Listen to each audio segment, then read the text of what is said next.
Hello, welcome once again to a short video on SAT. This time we are going to look at a very particular question type that is part of writing and language. SAT verbal section has three components: reading comprehension, writing and language, and next one is the essay. Essay is optional right from the beginning, and due to the pandemic situation, they even made it suspended. Okay, but we don't know when it is going to be restored.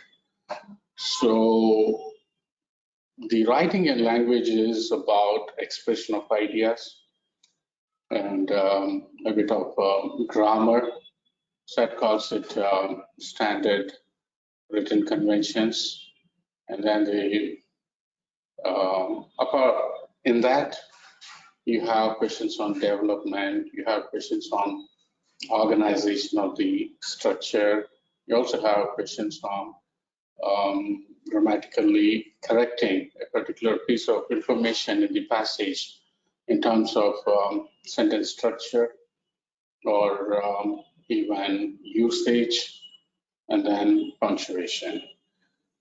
What amazes me is that most of these students, they often go wrong with the transition word questions. They're very simple, but they find it very difficult to relate to that. So there are many ways to call this transition word. We call them linking phrases, we call them discourse markers, we call them sign language, we also call them logical connectors. So these words prepare the reader for what he's about to read. So that's why you have words like however. It is preparing you for some counterpoint, a contradiction. So this is a very simple. If someone is beginning to say something with unfortunately, right? So you know what to expect after all unfortunately. There's nothing good is going to come out there. So likewise, however, contradiction, therefore, summary, and for example, to illustrate something. So you have 5 questions and you shouldn't miss.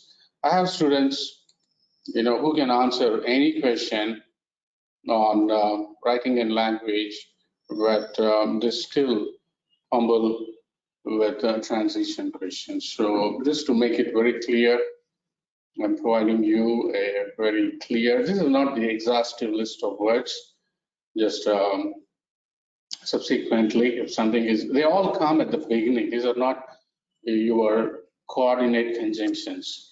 These are not your subordinate conjunctions. These are linking phrases. They always connect the old sentence with the new sentence. So cause and effect and contrasting words. These are very, very simple, and that is followed by some other transition words. For addition, addition is when you are adding more and more information. Giving examples, providing conclusions. So all that you need to do is select an appropriate word that meets the function of the sentence. So when it comes to how to answer these questions, so what's the purpose? What is it trying to achieve? So it should be relevant. It should be consistent with the purpose. And for example, if it is introducing a counterpoint, it is introducing a shift. So you have words that are contradictory.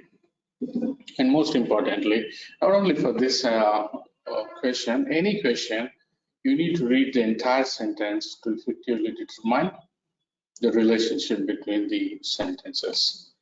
So just don't read just the underlined part, read the entire sentence. And as I said, there are many words.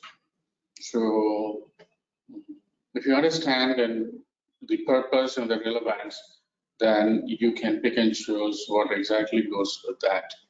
And there are going to be many copycats if it is a synonym of that, if it is another word that can be achieved using another word, then you can cross them out.